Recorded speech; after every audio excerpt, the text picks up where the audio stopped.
Estamos ao vivo, pessoal. Chegamos? Chegamos. Vamos lá, gente. O mandato coletivo ECOA apresenta a partir de agora um debate sobre a conjuntura política do país com o ex-senador, ex-prefeito de Curitiba e ex-governador do Paraná, Roberto Requião.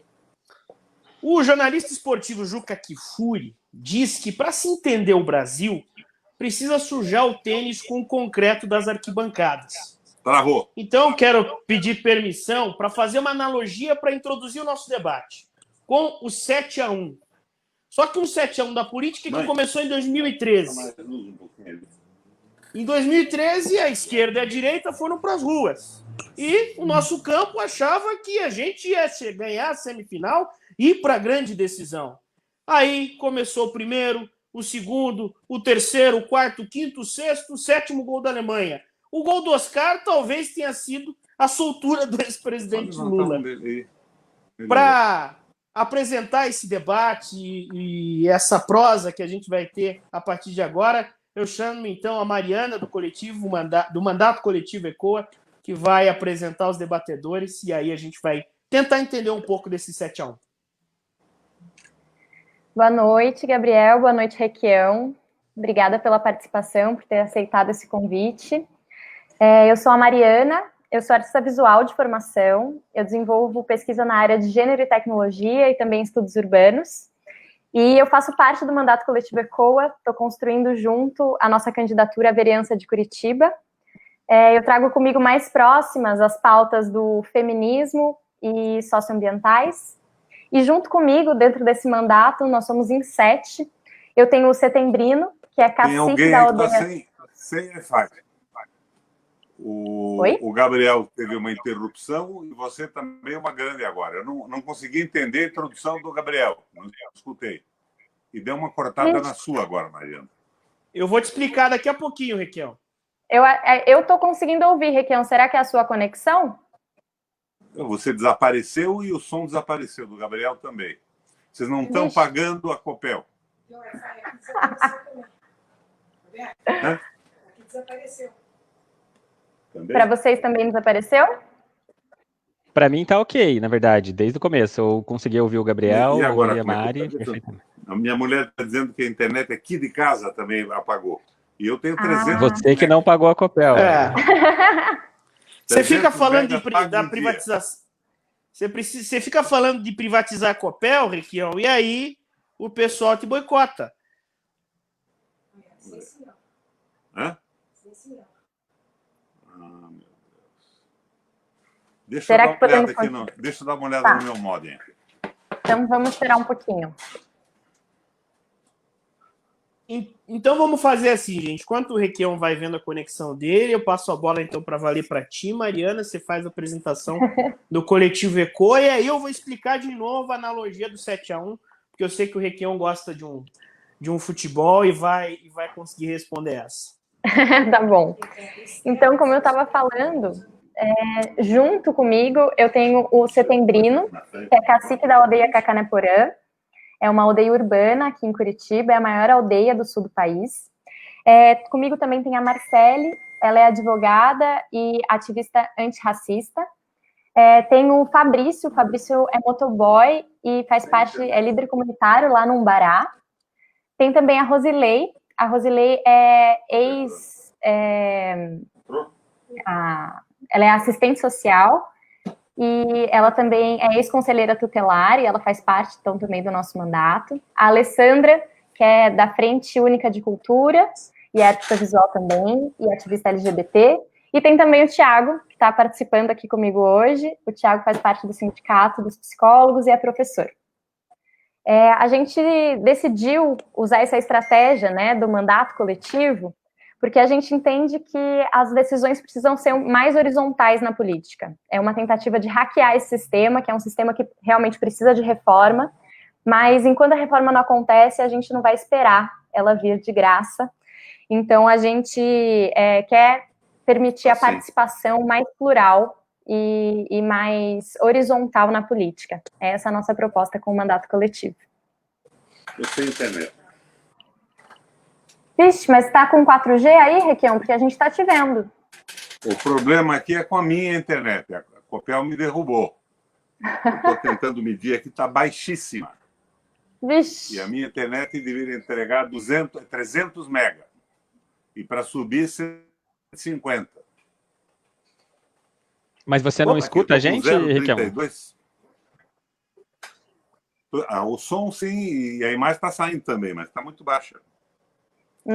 Tá travando, Vamos tá ver. chegando atrasado. Vamos fazer assim, então, gente. Vou passar para o Bagatin, então, para fazer a apresentação Está funcionando, dele. né? Tá A funcionando. gente consegue Tá te ouvir escutando. bem. A gente consegue te ouvir bem. Acho que tá atrasado para ele, né? Tá uma porcaria. Vamos tentar continuar. É o Ratinho sabotando a... Fica Será que falando vai- da privatização da Copel, ele está te sabotando, Requião. E o estranho é o seguinte, eu tenho a Copel aqui há uns 6 anos e eu nunca tive problema. É contra vocês isso, é contra a candidatura Ai, da meu Mariana. Deus. Já estamos sendo perseguidos. Então vamos lá, gente. Enquanto o Requião vai acertando a internet, eu vou passar a bola para você, Thiago, para também você fazer a apresentação da tua participação dentro do ECO. E aí eu vou para aquela perguntinha que estou Vamos prometendo tentar. desde o começo. Se vocês estão me vendo aí, vamos tocar. Mas está muito ruim minha internet. Eu acho que dá pra gente Congelou. ver e ouvir bem, assim. Vamos. Tá só atrasado, eu acho, para você, Requião, porque a gente tá te vendo e te ouvindo bem. Isso. O som vai até com o telefone, né? É a imagem que está picando. Mas vamos lá, vamos tocar. Vamos lá, Bagatin, seja bem-vindo. Antes de passar a bola para o Requião. Bom, então boa noite, né? A todas e todos que estão nos assistindo, nos ouvindo nesse momento. Como a Mariana falou, nós estamos com uma proposta inovadora, uma proposta diferenciada, né, de disputar as eleições. É inovadora e é uma novidade para Curitiba. Na realidade, nacionalmente, nós já temos experiências de eleições de mandatos coletivos, né, temos experiências em Minas Gerais, experiência em Pernambuco, São Paulo também, né? Na última eleição, a bancada ativista do PSOL foi eleita com 150 mil votos em São Paulo para deputado estadual. E aqui na cidade, aí sim, né, é uma novidade de fato, e a gente não tem dúvida de que a democracia, ela se faz também hackeando a política, também enfrentando a institucionalidade, né, essas institucionalidades de representação, e para a gente é um grande prazer aí, né, estar compondo esse mandato coletivo. Maravilha, vamos lá, minha gente, falar sobre esse tema que é a avaliação da conjuntura depois desse golpe de 2016, o golpe contra a presidente Dilma. Eu falava na abertura, Requião, que o jornalista Juca Kfouri, ele, e até tomei a liberdade de falar, porque também sou da área esportiva, o Juca Kfouri sempre disse que para você entender o Brasil, você precisa entender o que passa nas arquibancadas dos estádios também. E aí eu me permiti uma analogia a partir do futebol. Em 2013, Brasil e Alemanha foram para as ruas, e aí faço analogia entre esquerda e direita, foram para as ruas tentando uma vaga na final da Copa. A esquerda foi achando que podia ganhar. E no fim das contas tomamos 7. Né? Um atrás do outro. O golpe, a reforma trabalhista... Você consegue me ouvir, Requião? Você consegue me ouvir? Está cortando muito. Vou tentar mexer aqui outra vez. Estão nos sabotando. Então vou inverter a ordem. Vamos fazer assim. Vou passar a bola para vocês o mandato. Aí quando o Requião tiver melhores condições, eu faço essa pergunta para o Requião. Então vamos lá. Thiago e Mariana. Depois de junho de 2013, veio 1, 2, 3, 4, 5 gols da Alemanha, um atrás da outra. Corte de direitos, o avanço da extrema-direita, a reforma trabalhista, o governo Temer, o governo Bolsonaro, e parece que o único gol do Brasil foi a libertação do ex-presidente Lula. acabou o jogo, o 7-1 está dado, e agora? O que a gente pode fazer? Recolher os cacos? Se preparar para uma próxima partida? O que nós, enquanto o time da esquerda, podemos pensar primeiro sobre essa derrota, né? E que não seja uma resposta lá Luiz Felipe Scolari depois do 7-1. Veja bem, tomamos 7, mas se a bola tivesse entrado, seria 7-6.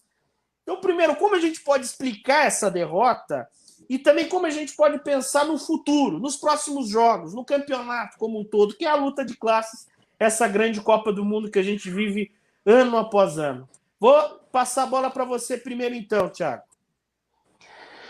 Bom, eu acho que, primeiro, reafirmar, né, que nós somos uma candidatura coletiva dentro do PSOL, né, dentro de um partido de esquerda. E o PSOL, ele sempre foi oposição aos governos do PT, né, o governo Lula, o governo Dilma. Então, portanto, não tínhamos nenhum cargo no governo. Acho que isso é importante deixar bem explícito, né? Nós não tínhamos nenhum compromisso com a defesa dos governos petistas que seja no sentido de um alto benefício. O alto benefício seja por manutenção de cargos ou seja por administrações, recursos, enfim, né? Então, quando vem o golpe de 2016, o PSOL foi o primeiro partido a se posicionar contra. E o único partido que era oposição naquele momento a se posicionar contrário, né? Por um compromisso ético, por uma visão de que o que estava por vir era muito pior do que a gente tinha naquele momento. Então, acho que essa é a primeira questão, assim, demonstrar a coerência do PSOL em se posicionar contrário ao golpe, né? E não para manter cargos, empregos e privilégios. Era, sim, uma análise de que o golpe não era para avançar nas reformas, para avançar nos direitos, e sim para retirar direitos. E acho que a grande demonstração disso já foi o próprio governo Michel Temer, que aprova uma série de barbaridades, acho que dentre elas, para citar somente uma delas, a reforma trabalhista, que foi realmente um ataque muito grande à classe trabalhadora, na medida em que enfraquece os sindicatos, que são as entidades que têm a condição de defender a classe trabalhadora, né, e tirar essa pessoalidade da relação entre trabalhador e empregador, enfraquece, portanto, os sindicatos, tirando contribuição sindical, e, ao mesmo tempo, coloca o negociado, apresenta o negociado acima do legislado, né, ou seja, você vai sentar na mesma mesa que o seu patrão para negociar se você deve ou não receber um aumento salarial, e aí a gente já sabe qual é a resposta, né? Então, você dizer que o negociado vale mais do que o que está na lei, vale mais do que está na CLT, é uma barbaridade, e ao mesmo tempo enfraquecendo o sindicato. Então, a reforma trabalhista acho que já foi a primeira demonstração aí de que a conjuntura realmente não estava indo bem. Eles estavam chegando no 7-1 lá, como o Gabriel muito bem lembrou, né? E acho que na atualidade aí com o governo Bolsonaro, então, nem se fala, né? Acho que são as queimadas recentes aí na Amazônia, as queimadas no Pantanal, os ataques aos direitos indígenas, enfim, e uma série de outras questões aí que eu vou até passar a bola aí para a Mariana complementar. Eu acho que, pensando nessa análise, né, do que aconteceu no Brasil para se viabilizar o golpe e se aprofundou depois do golpe, foi justamente um projeto, né, um projeto que se aproveitou bastante, um projeto das classes dominantes e um projeto que se aproveitou muito desse medo da classe média, da ascensão dos mais empobrecidos, né? E construiu-se, então, uma narrativa de desesperança e uma narrativa de desespero e descrédito da política brasileira, né? E em vez da gente pensar em reformas que são realmente necessárias dentro da política brasileira, que é uma verdade, é necessário, e combate à corrupção dentro da política brasileira, que é verdade, é necessário, a narrativa não se construiu sobre isso. A narrativa se construiu sobre um desmonte de todo o nosso patrimônio público, né? Que isso era o necessário, a gente desconstruir o Estado brasileiro como um Estado forte, né? E, além disso, também uma desconstrução das nossas políticas sociais. Esses foram os ataques.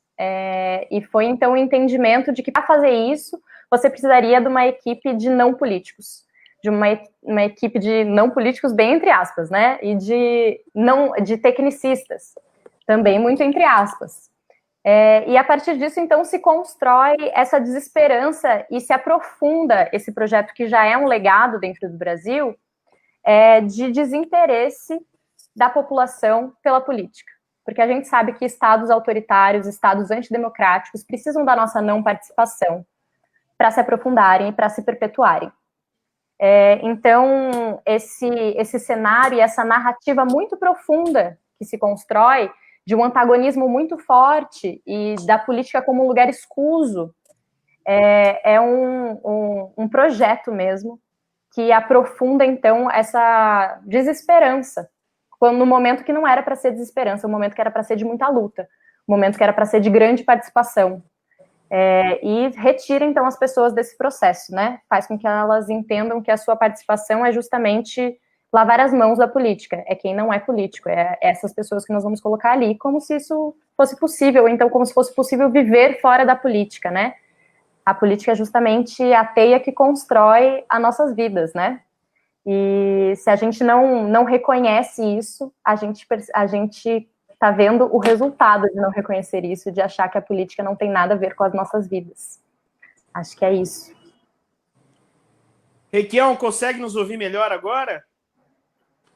Está caindo de tempos em tempos. Está complicado o negócio. Ai, a que minha ruim. intervenção? É a sua parte. Vamos lá. Terminou? Sua parte, Requião. Terminou. Vamos tentar. Nosso 7-1 contra o Brasil. O 7-1 da política. Eu quero colocar isso num quadro maior que o próprio Brasil, quadro internacional. O que tem acontecido no mundo nos últimos anos? Lá atrás, a Alemanha nazista é derrotada. Era a direita tentando comandar o mundo. A Lebensraum, o espaço vital, eles queriam expandir territorialmente e dominar o planeta. Estavam sendo massacrados depois do Tratado de Versalhes. Eles tinham que pagar indenizações brutais para os vencedores da guerra anterior. Mas eles tomaram algumas providências, a economia cresceu, mas em determinado momento a Alemanha é derrotada. O Hitler morre ou desaparece. A Europa fica diante, então, do sucesso da Revolução Russa, uma revolução marxista-leninista, que avança de forma significativa. Nesse processo do avanço do comunismo, os capitalistas europeus, que dominavam o mundo, os donos das grandes fortunas, os donos da economia, morrem de medo. E, amedrontados com o avanço do comunismo, eles começam a fazer cessões ao movimento dos trabalhadores e das minorias. As mulheres conquistam seu voto, as legislações do trabalho são redigidas, as minorias passam a ter uma significação importante. E a isto se convencionou chamar de social-democracia. É o recuo do capitalismo na Europa, com pavor da Rússia, em favor das pressões dos partidos de esquerda e das organizações sociais. Mas, num determinado momento, o comunismo russo alui, quebra. Primeiro, com a glasnost. Glasnost quer dizer degelo. E depois, com o Gorbachev, com a perestroika, que significa reconstrução. Desaparece o medo do capitalismo, o comunismo fracassa na União Soviética na forma com que se apresentou e tentou governar. Então, os capitais europeus resolveram ir à revanche. Eles quiseram reconquistar o que tinham perdido para os trabalhadores, para as mulheres e para as minorias. Fizeram isso apoiado num tripé. Primeiro ponto de apoio no tripé: precarização do Estado e reforço aos bancos centrais. Os presidentes ou os chefes de Estado, e existiam vários tipos de Estado da Europa naquela época, que ainda existem hoje, passavam a ser apenas uma espécie de mandaletes, como diria o velho Brizola, para reprimir a revolta popular das minorias, dos trabalhadores e das mulheres que estavam perdendo direitos. E reforço total para o domínio do Banco Central, comandado pelos donos do dinheiro, pelos banqueiros e pelos rentistas. O segundo ponto de apoio foi a precarização do parlamento. A precarização do parlamento se deu com os custos enormes de campanhas eleitorais, o uso da televisão, de programas, de diretores, de iluminação, e isso tudo elevava o preço de uma forma brutal. E essas campanhas passaram a ser financiadas por grupos econômicos. E os políticos eleitos passaram a não ter nenhum compromisso mais com o seu discurso de campanha ou com o programa dos seus partidos. Se elegiam, quer seja no executivo ou no legislativo, e passavam a se reportar única e exclusivamente aos financiadores de suas campanhas. O terceiro ponto de apoio foi a revanche contra o avanço do direito dos trabalhadores.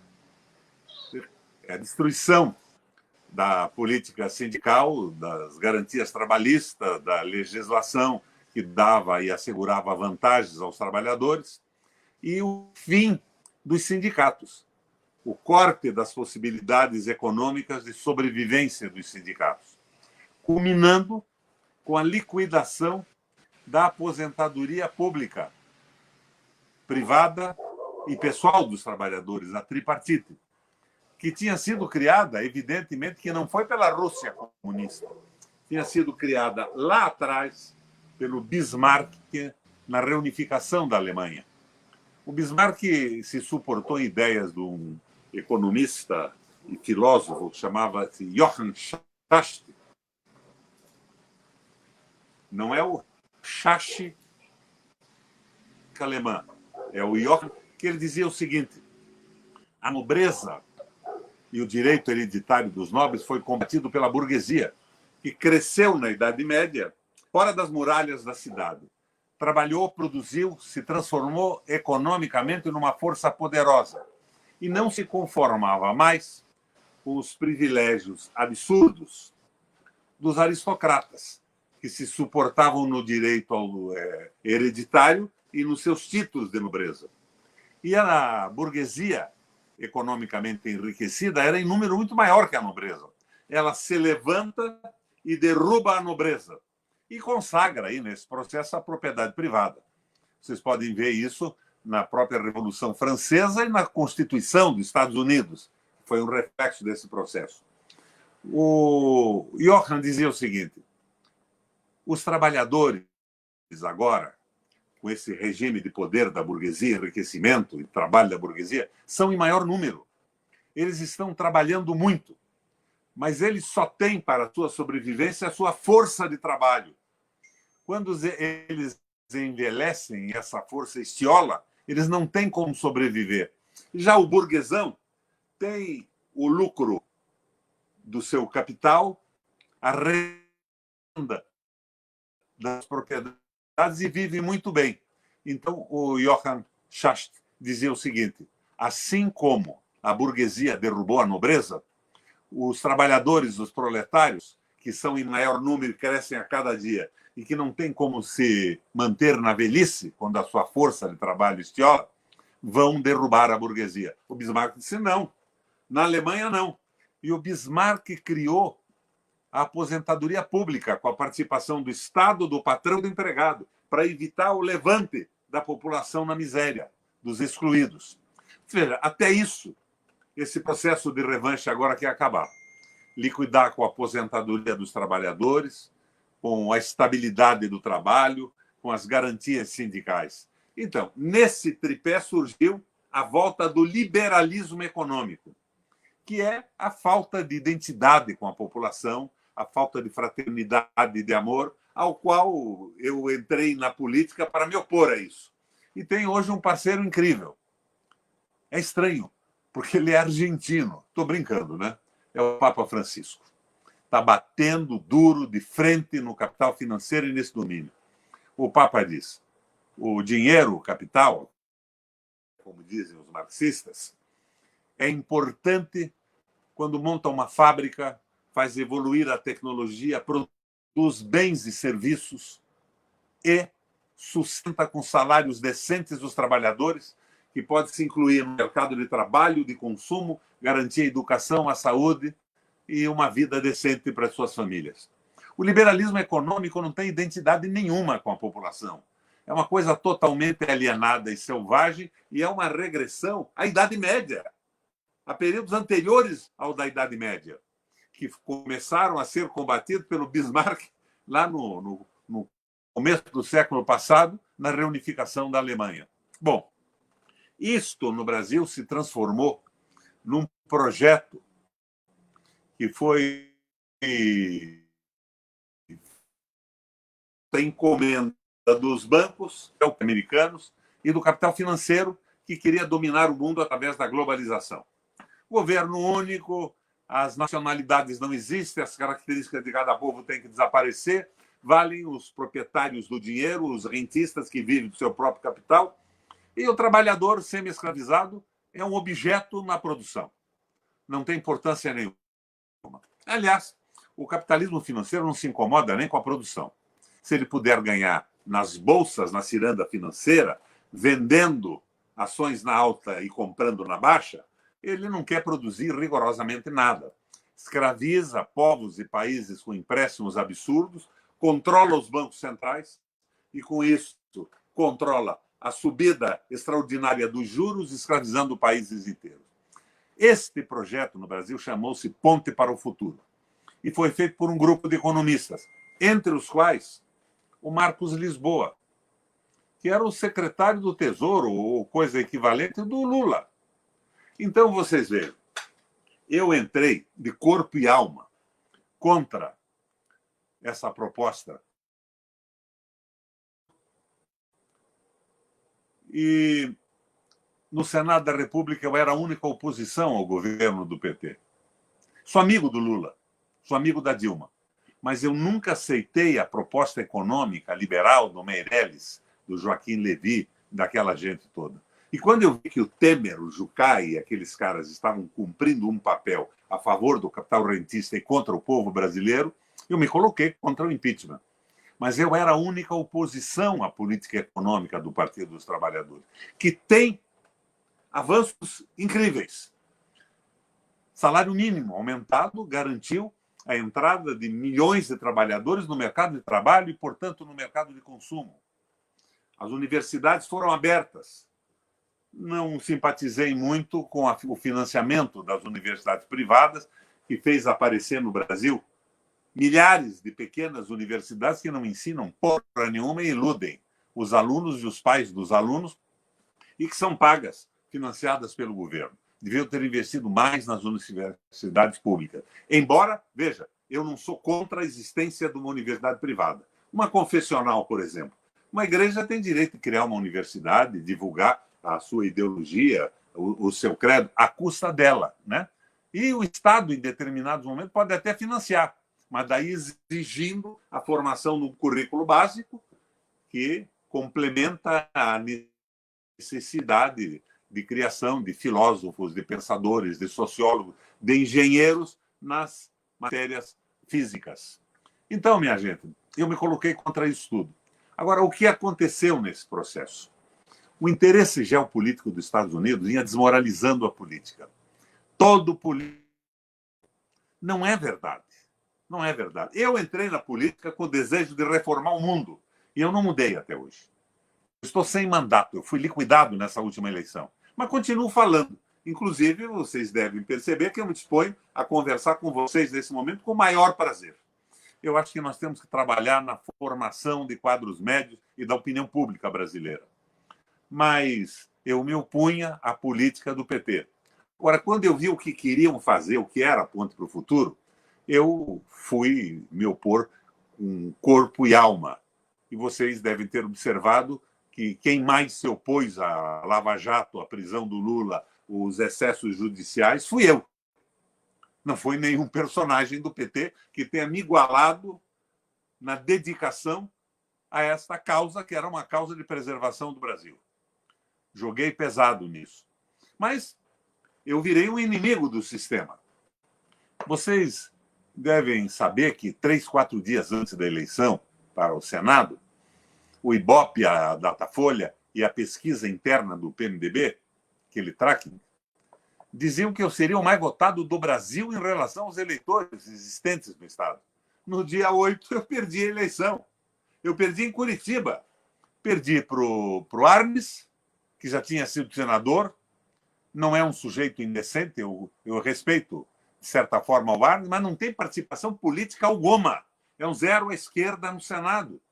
E o tal do Oriovisto, que até era meu amigo pessoal, até então, dono do Positivo, que na época esteve morando na Alemanha. A mulher dele era alemã, e ele morou lá, se separou, voltou para o Brasil, e sem nunca ter participado do movimento social, dado uma opinião, acabou tendo em Curitiba 540 mil votos contra os meus 150. O que aconteceu? A utilização do WhatsApp, a geopolítica americana condenando todos os políticos. E comigo aconteceu outra coisa. O Beto Richa foi para onde não devia ter saído nunca, para a cadeia.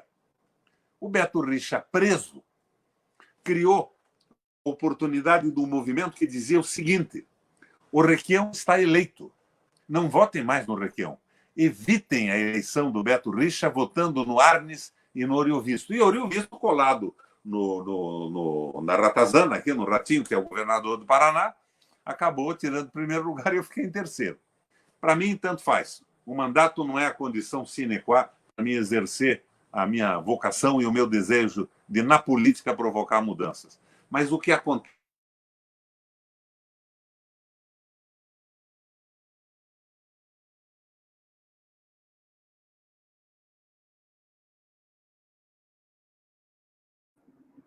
Agora, para mim, travou o Requião. Para vocês também, pessoal? Também. Para mim, travou.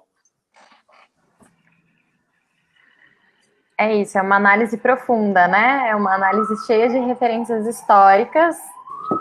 Vamos ver, eu acho que ele vai conseguir voltar aqui. Voltou a imagem agora, Requião? Voltou. Você estava falando que não era você ter um mandato não era uma condição para você exercer a sua vocação. Ele provocava as moças do PSOL nos corredores com desaforo, grosserias, e ninguém dava a menor atenção e importância ao Bolsonaro. Mas o Bolsonaro entrou nesse espaço da desmoralização da política, e para isso contribuiu, de uma forma decisiva, o Sérgio Moro, que tinha me encantado com o começo da Lava Jato. Então, vamos começar a pegar político ladrão. Eu via o que estava acontecendo no governo do Paraná, com Beto Richa, com tantos outros, e ele começou a mexer lá na Lava Jato, que era um posto de gasolina de Brasília, e pegou alguns deputados federais brasileiros, um que inclusive foi condenado e faleceu outro dia. Pessoalmente, um sujeito interessante, mas a prática política pior possível, merecia a Lava Jato na sua cola. Então, nesse processo todo, eles instalaram o Bolsonaro, que não tinha programa para nada. Vejam vocês. É bom que vocês entendam isso. Faço uma recomendação para vocês que estão militando. Compre um livreto que chama-se Os Engenheiros do Caos, do Giuliano da Empoli, que analisa a eleição do Trump, do Erdogan na Turquia, do Bolsonaro no Brasil e essas coisas todas. O Bolsonaro dizia que ele não sabia nada de economia, que tem um cara no posto Ipiranga, que era o Guedes. Esse Guedes nunca foi economista. Ele é um financista, operador do interesse dos rentistas. É uma figura horrível que participou da brincadeira do Milton Friedman e do Pinochet no Chile. Esse cara passou a governar o Brasil. E o Brasil, com a ajuda da Globo, da grande mídia, se transformou num verdadeiro circo. E no picadeiro desse circo se exibe o Bolsonaro, enquanto atrás, como um deus ex-máquina do teatro grego, administra tudo o interesse do capital financeiro, dos grandes bancos, dominando o Banco Central e a economia. E o próprio Congresso Nacional, que na minha época já não era uma maravilha, mas tinha gente de qualidade, com essa história de eleger não políticos, acabou elegendo completos idiotas que estão lá tentando uma brecha para se transformarem naquilo que eles imaginavam que existia no Congresso. Um parlamentar corrupto enriquecendo ao longo do mandato. Por isso que o Congresso Nacional hoje é uma desgraça total. Embora, recentemente, quando resolveram vender as refinarias da Petrobras, o Alcolumbre e o Maia, que são dois direitistas juramentados, completamente sem identidade com o Brasil, com a população, com os interesses nacionais, se valeram do Supremo Tribunal Federal. Ficaram com medo que houvesse uma reserva moral no Congresso Nacional e derrubasse aquela venda das refinarias. Então, eles apelaram para o Supremo e com tudo, como diria o Romero Jucá, porque lá eles sabiam que eles teriam a maioria contra o Brasil. E assim essa coisa avançou. Agora temos uma eleição pela frente. A eleição municipal é pouco significativa. Ela seria maravilhosa para um debate duro e sério a respeito da economia, das cidades e dos estados. Mas eu me decepcionei com o debate dos meninos. Primeiro, uma surpresa positiva.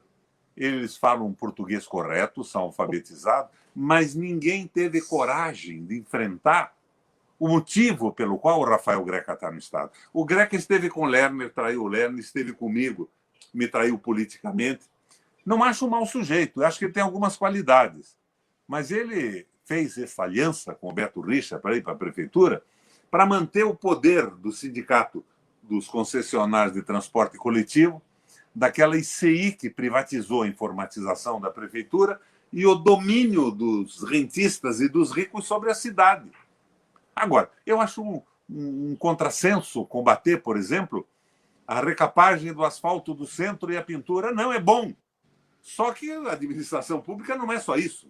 Nós não temos esforço na educação, nós não temos na saúde, a mobilidade urbana está acabando, não se preocupa com o abastecimento da cidade.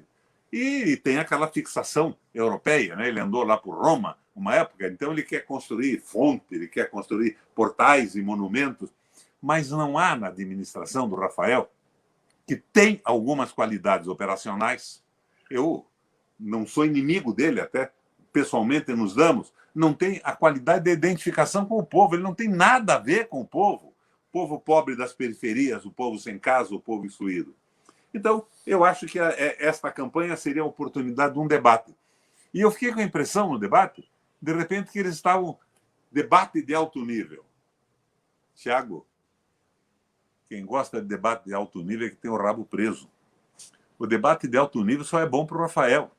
Ninguém falou na sua aliança, na sua eleição com o Beto Richa, aquele pessoal todo que está na cadeia, que já frequentou a penitenciária, o batalhão da Polícia Militar, que provavelmente circula hoje com tornozeleira no pé, eram os que mandavam e mandam na prefeitura.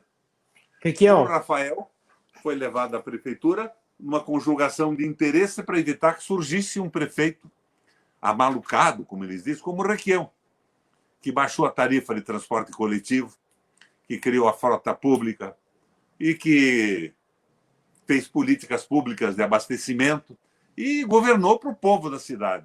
Com sucesso, Tiago, com sucesso, Mônica. O Datafolha me considerou, durante os 3 anos da minha administração, o melhor prefeito do Brasil, comparando com a avaliação popular de outras prefeituras. Isso me alavancou para o governo do Estado. Mas, ultimamente, eu passei a ter uma atuação mais importante do que eu tinha. Eu fui co-presidente, presidente latino-americano da Eurolat, Parlamento Europeu Latino-Americano. E fui eleito no Congresso presidente da Frente Mista de Soberania Nacional.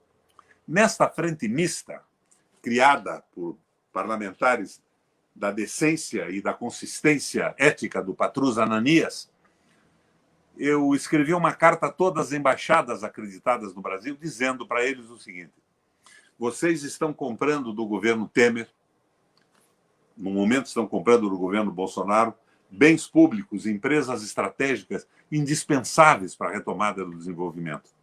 Amanhã, um governo popular vai considerar estas compras como receptação de mercadoria roubada. E receptação de mercadoria roubada é crime. Vocês terão que devolver sem indenização, porque crime não se indeniza. O Brasil precisa da Petrobras. Um parêntese. Até pouco tempo atrás, Tiago, a Petrobras era responsável por 70%, 80% dos investimentos feitos no Brasil. Era um motor da economia. Ela está sendo desmontada. E agora o Supremo autoriza que uma refinaria passe a ter um CNPJ diferente para poder ser vendida com a suposição que não é a Petrobras. É como se a Petrobras estivesse vendendo um carro velho, uma condução de funcionários. É uma loucura, é uma farsa total. Então, no caso da Prefeitura de Curitiba, a gente tem que esclarecer as coisas, jogar limpo. O que eu fiz com o transporte coletivo? Eu criei uma frota pública. Eu anulei todos os contratos que eram permissões com a ajuda de 2 baita advogados administrativistas brasileiros. O Geraldo Ataliba, que já morreu, e o Celso Bandeira de Mello, o Celso Antônio Bandeira de Mello, que está vivo e é um monumento da advocacia administrativa. Passei a pagar por quilômetro rodado. Por que por quilômetro rodado? Porque por passageiro, eles diminuem o número de ônibus para que os ônibus fiquem entupidos com as pessoas que querem se locomover, eles ganhem mais gastando menos. E criei a frota pública, iniciei a frota pública, para acabar com aquela história. Não, nós temos que comprar ônibus novos, não temos que aumentar a tarifa e tal. Como se não fosse a tarifa que comprasse ônibus novos. Criei um fundo especial e nós passamos a comprar ônibus. Então, eles não podiam jogar depreciação dos veículos. Não, os veículos eram do povo do Paraná, não tinha depreciação nenhuma. E uma parcelinha da tarifa era acumulada num fundo e comprava a frota renovada. Isso dava para os fabricantes a certeza de que iam participar de vendas significativas do Paraná. E nós não íamos ficar retardando a compra de ônibus. Porque os empresários do transporte coletivo aproveitaram e ficaram riquíssimos. Eles ajudaram até o Estado, numa parceria comigo, a construir a usina elétrica lá de Guarapuava. Eles são os sócios privados que nós temos lá. E a mesma turma, Requião? Eu aprovei o momento que nós precisávamos daquele apoio. Era uma coisa interessante. Mas dominaram a prefeitura, financiam vereadores. Vocês lembram que quando eu era governador, eu coloquei na televisão do Estado um filme de vereadores indo na sede do Sindicato de Transporte Coletivo e saindo na área com envelope, tirando o dinheiro e contando na área que era o suborno de cada mês deles? Eu publiquei isso e o Estado foi condenado. Crime contra a honra. Chamar ladrão de ladrão é crime contra a honra agora. E você acaba sendo processado quando se acusa. E os juízes dizem o seguinte: não, você não pode chamar de ladrão um sujeito que não foi condenado em instância final ainda.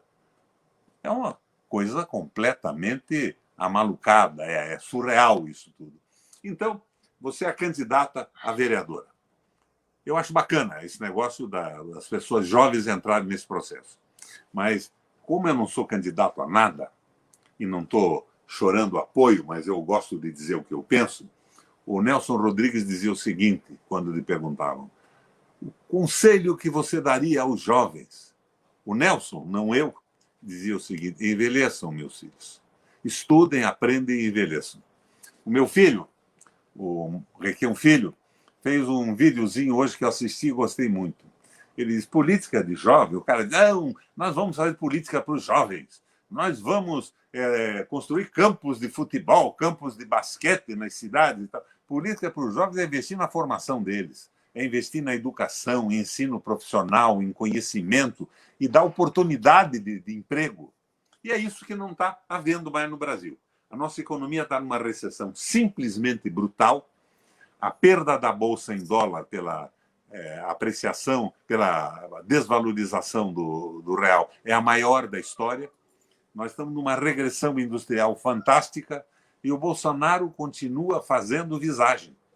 A luta contra o coronavírus do governo existe, mas é a luta contra o coronavírus em favor do capital financeiro. Eles não querem deixar parar a economia. Eles não estão preocupados com a vida. A morte da população contaminada é efeito colateral para essa gente, onde não bate um coração fraterno, que não tem amor e não tem uma visão de identidade com a população. Então, é mais ou menos isso que eu estou vendo. Agora, qual é a esperança? Esse troço acabou. Já está tendo assalto de caminhões de comida. Aqui em Ponta Grossa assaltaram de frango outro dia e em outros lugares do país. Nós vamos chegar naquela situação anterior ao Lula. Vocês lembram? Que o pessoal marginalizado do interior Marcha da Fome, fazendas e depósitos. As marchas da fome no Nordeste E outras e bolsões de assaltando pobreza. fazendas e tudo. Isso Exato. acabou como? Saques de Acabou com a supermercado. social-democracia do PT e acabou com o MST. O MST organizou essas populações e, em vez da violência do assalto repentino, eles se organizavam e tinham uma reivindicação política ao município, ao Estado e à União. E essas reivindicações, boa parte delas, eram atendidas. Então, a violência se transformava num movimento reivindicativo de uma população empobrecida e desesperada. Está acabando isso. O liberalismo econômico não respeita ninguém, não considera a miséria da população. Eu acho que... Riquelme, e você, meio agora que apressado, você fiz uma tocou na... introdução, fica com vocês agora o programa.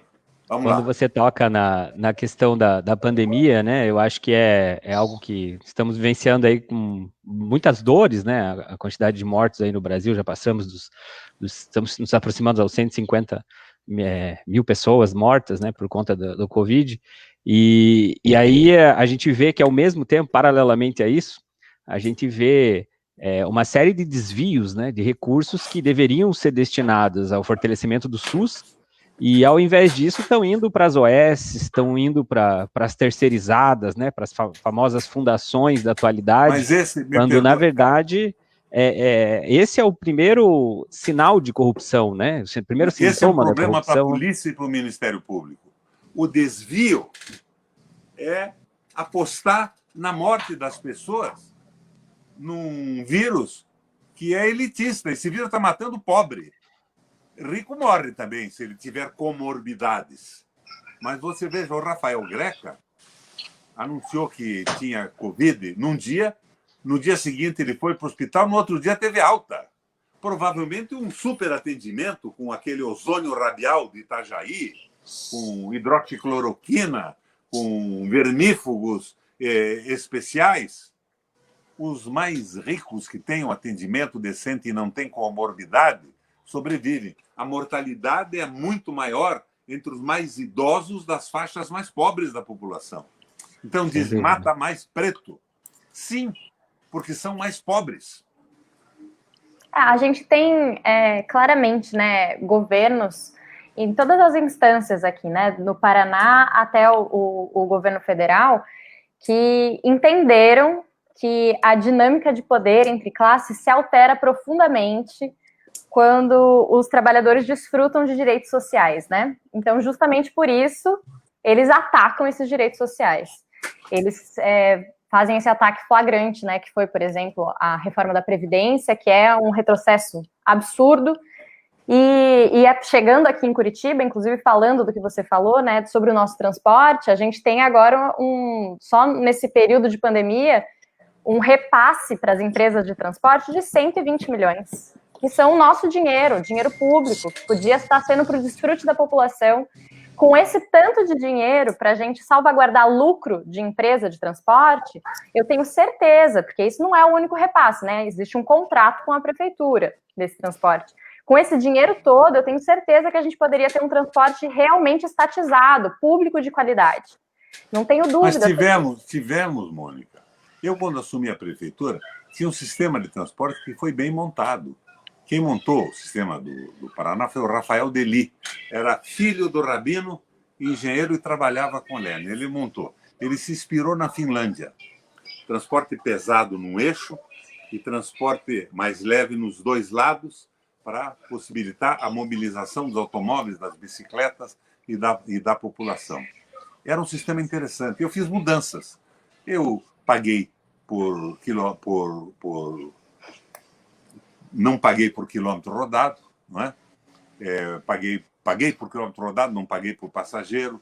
Eu criei a moeda única do sistema, que dava velocidade no embarque e no desembarque, e acabei com a maracutaia. Não tinha financiamento de governador, mas a Câmara de Vereadores sofria muito com isso. O pessoal, alguns, como eu publiquei à época o filme, passavam a ser vereadores do transporte coletivo.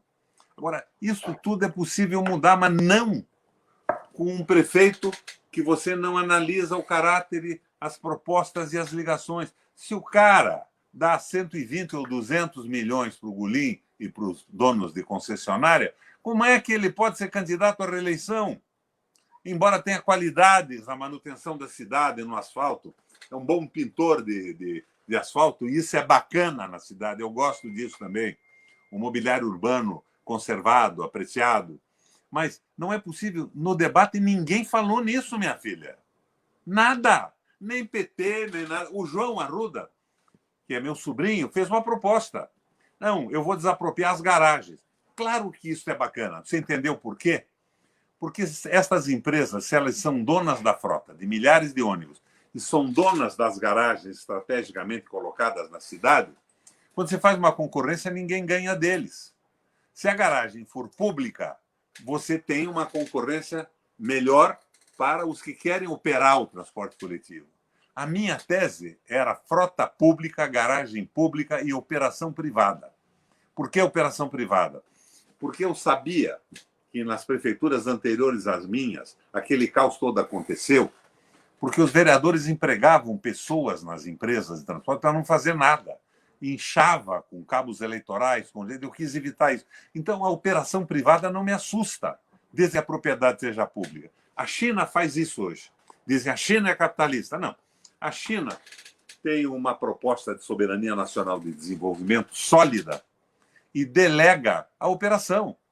A China não está muito interessada em saber se uma fábrica de trilho vai ser pública ou não vai ser pública. O bem é público. Por exemplo, o Brasil permitia concessão de petróleo na Constituição nossa, mas a concessão tinha uma característica. Você pode ter uma empresa concessionária para operar, para instalar uma base submarina, mas o petróleo é nosso. E o Fernando Henrique passou a dar o petróleo para o concessionário.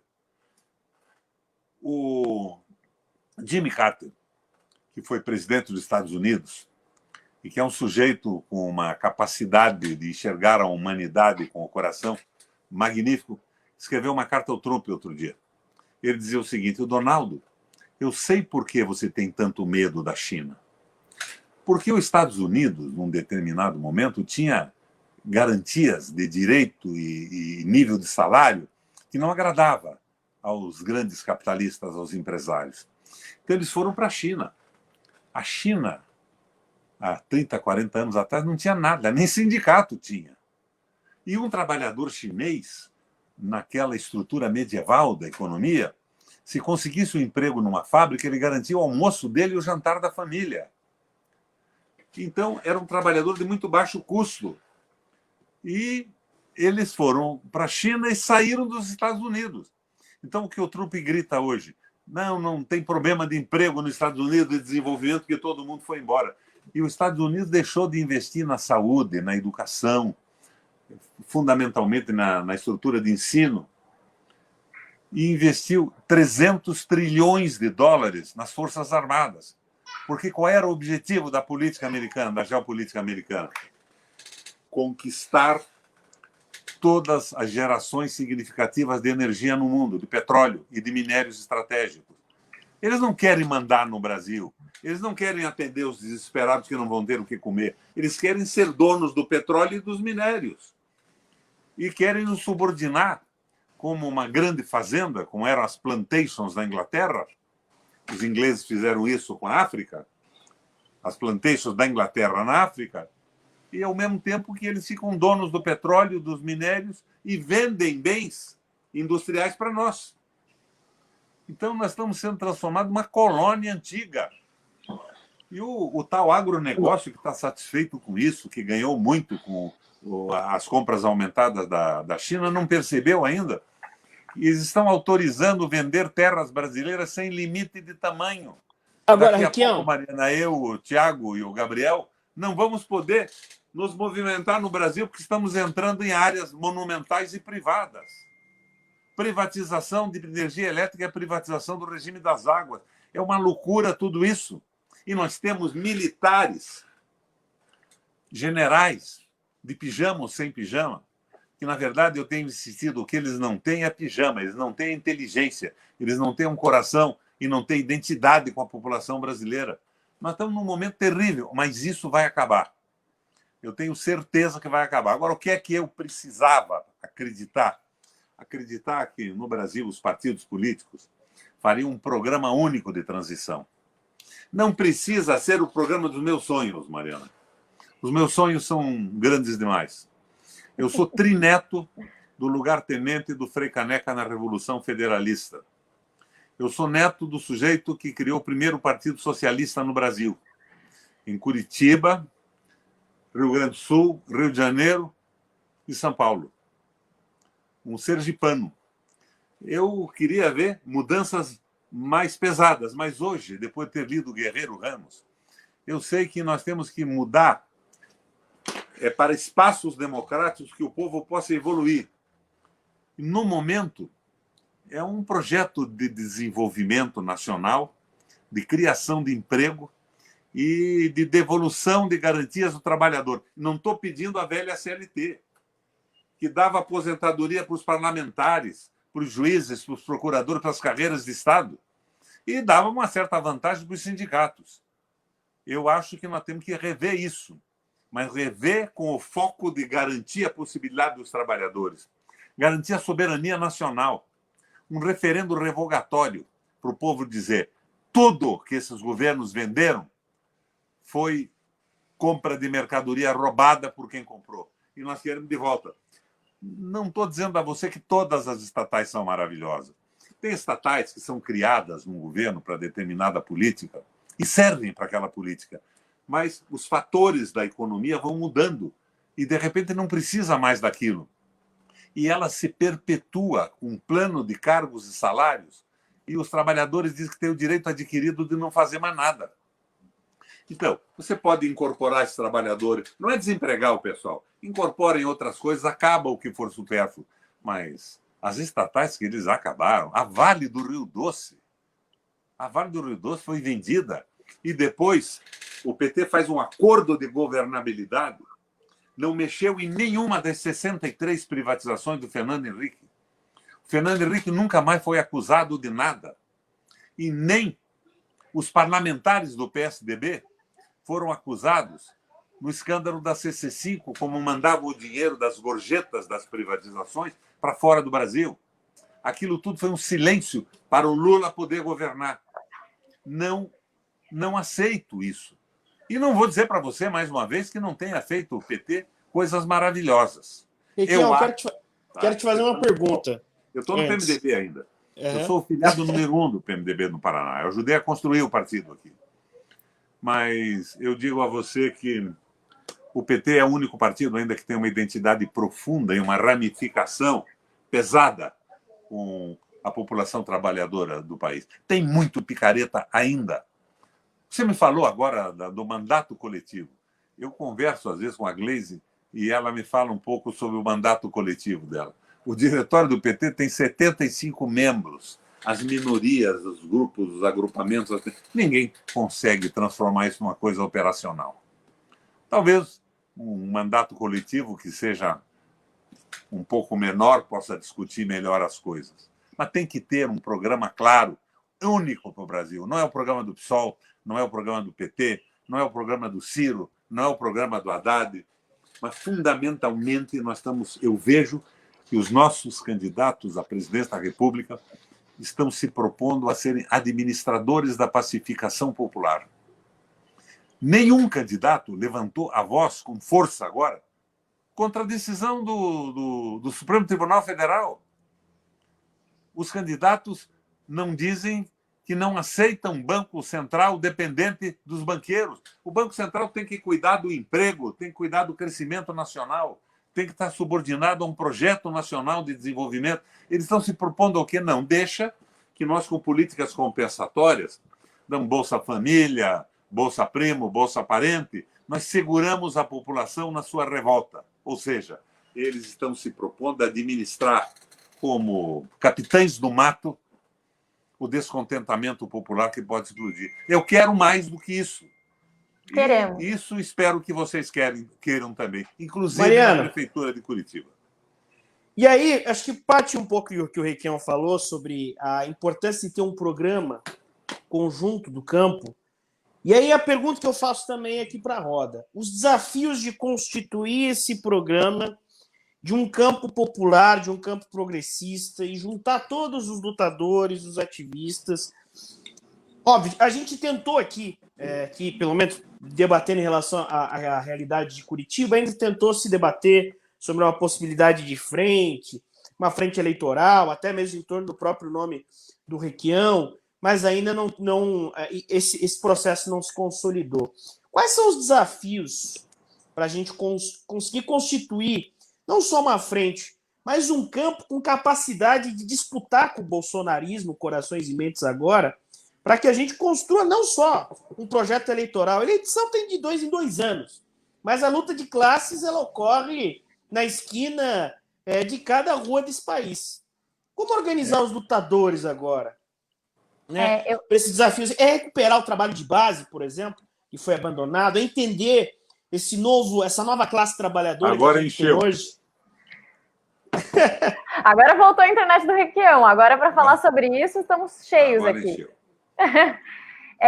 Eu acho que uma das coisas o Requião levantou, né, é entender essa dialética, entender esse fluxo permanente, né, de movimento das contradições. Entender que, por exemplo, a dinâmica de trabalho se alterou. E é isso. Talvez a velha CLT realmente não funcione mais, mas ela tinha garantias de direito muito importantes. Não é sobre perder essas garantias de direito, é sobre fazer com que essa CLT funcione. Tem que ver o que não funcionava. O que não funcionava era a aposentadoria dos agentes públicos, das carreiras de Estado, dos juízes, dos parlamentares. Agora, eu posso falar sobre isso. Você sabe que um dos motivos do pessoal não votar em mim foi que blogs, WhatsApp, os zaps, diziam que eu estava aposentado, com várias aposentadorias, que eu ganhava 450 mil reais por mês. A Joyce Assman espalhou isso, aquele outro vigarista, o Frota, e puseram aos milhões. E eu soube que, na eleição para o Senado, teve um candidato que comprou 10 mil chips de telefone. E eu não podia responder, porque eu não sabia o que estava acontecendo. O WhatsApp manda para a pessoa, não é público. Você não tem consciência de quem recebeu e em que volume. Eu estou aposentado. Eu nunca me preocupei com a aposentadoria de prefeito que fui. Eu acabei com a aposentadoria municipal. Eu, como deputado, acabei com a aposentadoria do parlamentar também, com o apoio que eu consegui dentro da Assembleia. E eu estou aposentado hoje. Eu estou aposentado pelo INSS. Eu ganho exatamente por mês R$ 3.872,36. E esses filhos da puta diziam que eu era o político velho dos 450 mil reais por mês. E eu não consegui responder porque eu não sabia a profundidade que isso tinha. E não tinha dinheiro para comprar 10 mil chips de telefone e inundar o Paraná com milhões de notícias. Fake news. Essa patifaria tem que ser contida. Esse é um obstáculo, eu acho. Agora você veja, temos 2 senadores. Eu não sou senador, mas estou aqui abrindo a alma com vocês. Os picaretas que estão lá fazem o quê? Olha, eu vi uma boa posição do Arnes outro dia. Ele disse que não aceita transferir o Fundeb para uma bolsa não sei o quê que o Bolsonaro e o Guedes inventaram. Bom, mas foi uma atitude decente. Ele não é indecente, ele não tem atitude. O outro, meu Deus do céu, o outro milionário vendeu o positivo aí por 1,6 bilhão e fica lá dizendo, não, eu não admito que senador receba passagem aérea, eu não preciso disso. Ele comprou um avião por $6 milhões. Vai ao diabo que eu carregue.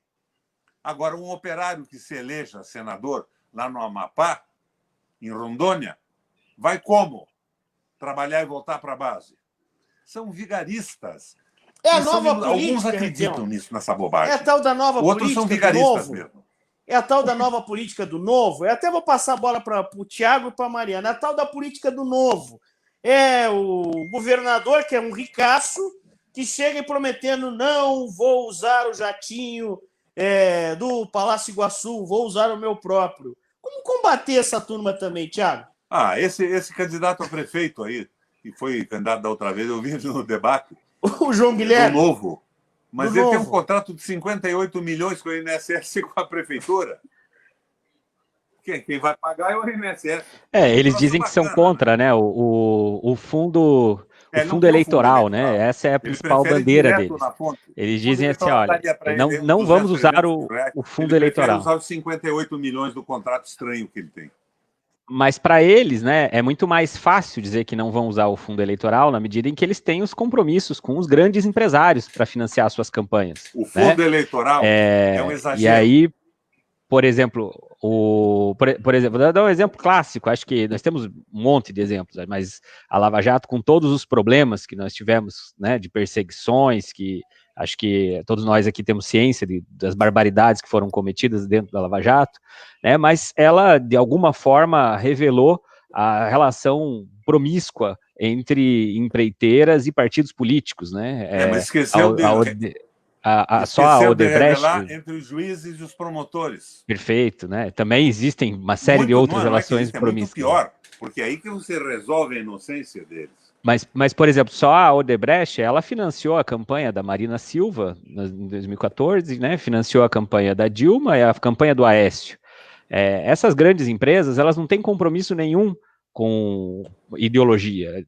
Tanto faz o partido que chegue, desde que mantenha os nossos contratos, os nossos privilégios. Claro, o Partido Novo, ele tem compromisso com as grandes empresas, né? E não precisa ser exatamente do Partido Novo, mas os políticos, de uma forma geral, os políticos tradicionais que recebem esses financiamentos privados de campanha, né, têm compromisso com seus financiadores de campanha. Né? O Ricardo Barros, na última eleição dele para deputado federal, ele recebeu 100 mil reais de doação de campanha, 100 mil reais, doação de campanha do presidente da Aliança Seguros. A Aliança Seguros é uma administradora de planos de saúde de Maringá. O presidente dessa administradora de planos de saúde doou do seu CPF dinheiro para a campanha do Ricardo Barros. Depois ele se tornou ministro da Saúde do governo Temer. Então imagine, um ministro da Saúde que recebe doação de campanha de uma administradora de plano de saúde, está comprometido com o SUS ou está comprometido com a privatização do SUS para beneficiar os planos de saúde? Né? A gente tem uma série de exemplos, aqui em Curitiba também, a quantidade de candidatos a vereadores que recebem dinheiro direto da família Goulin, que o Requião citou, né, dos empresários do transporte público da cidade. Né, o Diese fez um estudo, na época que eu era do movimento Passe Livre, e eles constataram que na época tinham 32 vereadores, né, agora nós aumentamos o número de cadeiras, mas na época tinham 32 vereadores. Os 32 vereadores, 26 deles tinham recebido dinheiro direto dos empresários de transporte público. Ou seja, quase a totalidade, né, dos 32 você tem 26, quase a totalidade dos vereadores eleitos. Qual que é o compromisso desse vereador com a qualidade do transporte público?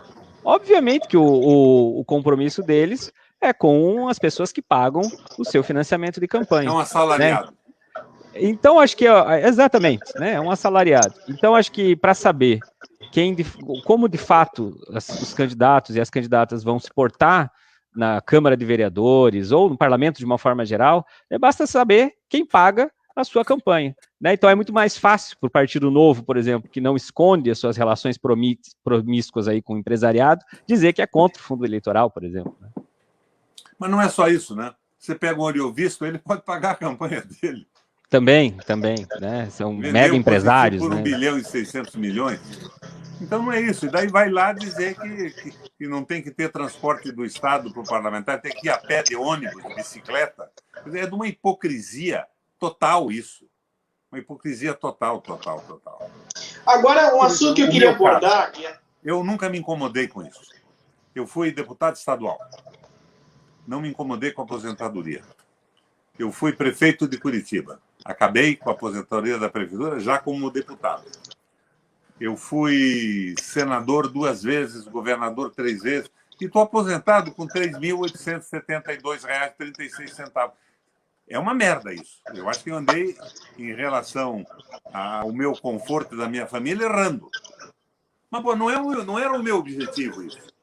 E eu, como não fui a vida inteira parlamentar, e os parlamentares ganham bem, eu tenho uma poupança, eu trabalhei desde os 13 anos de idade, então eu, hoje, posso dizer a vocês que eu vivo bem 1 ano. Depois eu convido vocês que eu vou abrir uma pizzaria ou uma pastelaria numa esquina em Curitiba. Eu acho que voltando ao que o Gabriel falou, né? Gabriel, acho que tá dando um pouco de eco. Eu tive. Agora que você tirou. Isso, eu tive que tirar meu fone de ouvido, mas eu vou mutar aqui o meu microfone. Tá. Eu acho que essa dificuldade ou esse desafio, né, que eu acho que é isso, é o nosso desafio do momento, é a construção desse campo progressista. A gente tem que ter, ao mesmo tempo, essa análise, que é uma análise muito pragmática desses temas e dos nossos desafios, mas também ter uma visão esperançosa e otimista, que é sobre isso que a gente está falando, de acreditar que a mudança é possível, até porque a gente sabe, o próprio Requião levantou, né, ele, durante a sua experiência, você trouxe o transporte público de novo, né, para ser um transporte público real. Então, a gente sabe que as mudanças são passíveis e são possíveis de ser alcançadas. Eu acho que dentro do campo progressista, é claro que a gente é um campo amplo, a gente tem diferenças, não vamos fingir que não, é claro que temos, mas a gente tem um longo caminho a ser trilhado juntos, que a gente pode trilhar juntos até que chegue o momento das nossas diferenças mais profundas. E é isso que a gente precisa saber reconhecer nesse momento, para fazer realmente essa luta juntos desse outro campo, que é o campo da barbárie. A gente não está falando nem do campo democrático, a gente não está mais nem falando tanto de direita e esquerda, né? Essa direita raivosa, essa direita extrema, a gente saiu do lugar da democracia. A gente saiu das possibilidades de construção que a gente tinha de políticas sociais, por exemplo, né, de avanços realmente. Então, eu acho que é isso que a gente precisa fazer como campo progressista. É isso, a gente tem diferenças, a gente vê caminhos diferentes, mas a gente vislumbra o mesmo lugar até determinado ponto, e a gente precisa saber caminhar juntos até lá. Você está falando numa frente.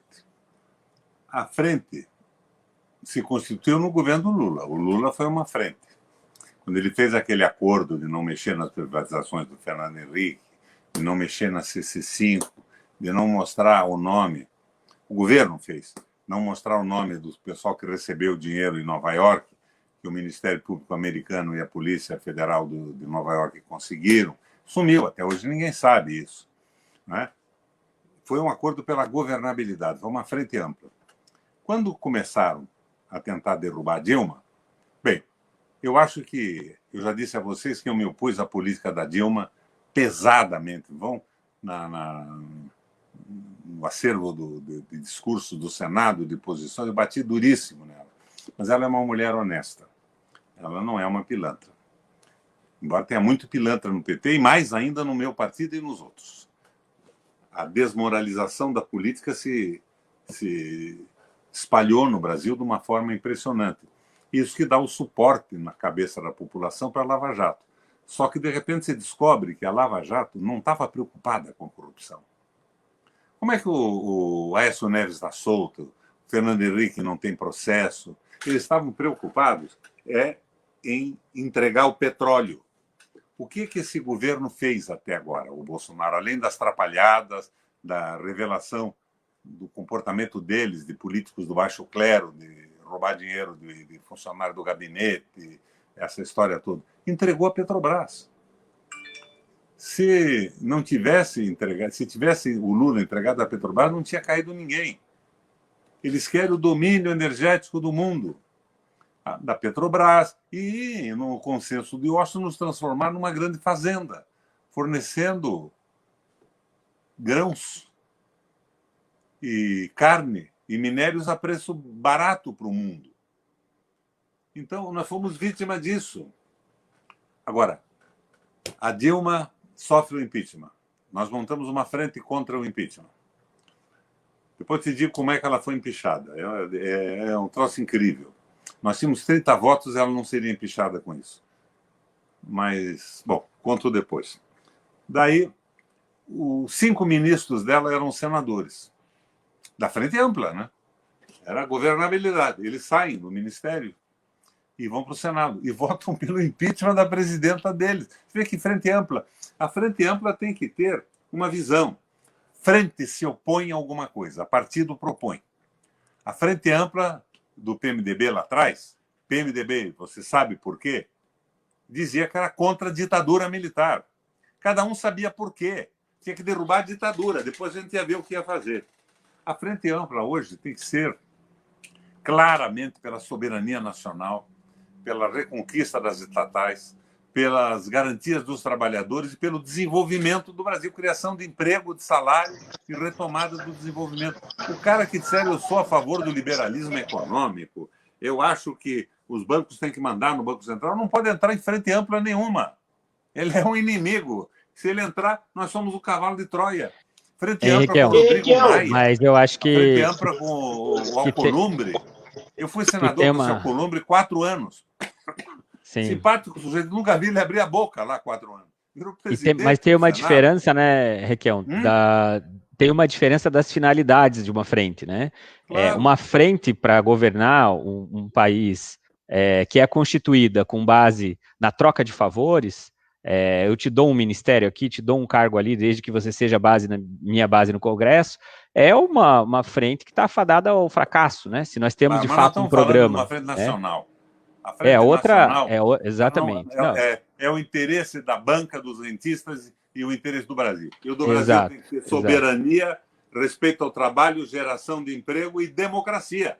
Sim. Olha, sim. Não, hoje nós defendemos perfeitamente a construção de um campo progressista, digamos assim, né? O campo progressista, dentro desse campo estariam pessoas e grupos, partidos, que talvez tenham muitas divergências, né? Na forma de condução, num balanço histórico, de repente também não haja um acordo sobre isso. Mas que apresente as divergências depois da democratização. Perfeito. Eu acho que hoje nós temos um inimigo comum. É o bolsonarismo. Né? É isso que a frente tem que ter. Ela tem que restabelecer o processo democrático. Ela tem que ser equilibrada. Eu uso sempre um exemplo aristotélico. O Aristóteles foi tio-avô do Gabriel Carriconde. Vocês devem ter ouvido falar nesse cara já. O Aristóteles tem uma anedota, é uma hipótese, que dizia o seguinte: um exército lutando pela soberania de um povo, em determinado momento precisava tomar uma colina, que era estratégica para o avanço generalizado das tropas. Então ele consulta 3 comandantes. O primeiro comandante dá uma olhada na colina, nos homens com que conta e no equipamento bélico, e diz: é impossível tomar essa colina, e propõe uma convivência com os adversários que tinham escravizado o povo. É a frente ampla, é o homem da frente ampla. O segundo, não, esse cara é valente. Ele dá uma olhada lá, com esses homens e com esse equipamento, eu tomo a colina. Toma a colina, avança além da colina e perde o equipamento e os homens. Perde a colina e perde os homens, e o exército perde a oportunidade de ocupar aquele lugar estratégico. O terceiro, não. O terceiro dá uma olhada, verifica os homens, o equipamento e diz: eu posso tomar a colina. Avança, toma a colina e mantém. E com essa colina mantida, a retaguarda do exército soberano avança, se apoiando naquele ponto estratégico. O primeiro comandante cometeu um ato extremo de covardia. O segundo comandante, um ato extremo de temeridade. Ele fez uma proposta que não podia ser sustentável. Pode ser uma proposta pela direita, pode ser uma proposta pela esquerda, mas que ela não é sustentável, vai provocar a queda depois. O ato meio, o ato efetivo, o ato meio, é o do cara que tomou a colina e manteve, dando oportunidade do avanço. Então, nós temos que garantir os valores dos trabalhadores, que não podem recuar dessa forma estúpida, garantir a soberania do país, a propriedade das empresas estratégicas, outras não. Mas tem que saber o que é absolutamente necessário. Não é uma visão corporativa que eu estou levando, é uma visão nacional.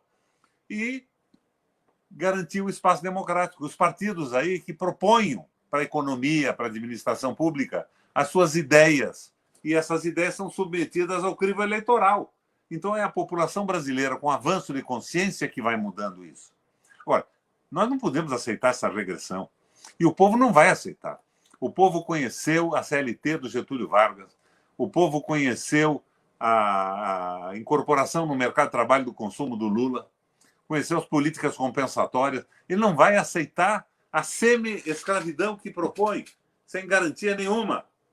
Veja o que é a frente. Lembra que quando começaram a falar na frente, eles falavam no Rodrigo Maia e no Fernando Henrique? Na semana seguinte, o Rodrigo Maia botou a carteira verde e amarela para votação no Congresso, acabando com o direito dos trabalhadores. Que frente ampla é essa? É do capeta essa frente. A da Globo? Então a gente tem que pensar... Requião, é a frente ampla da Globo? Numa proposta que seja sustentável.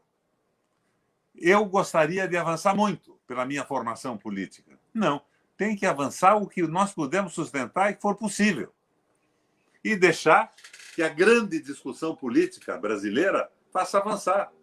Você sabe como as coisas avançaram. Você veja, onde é que eu critico, por exemplo, o PT, além da política econômica? A política de identidade.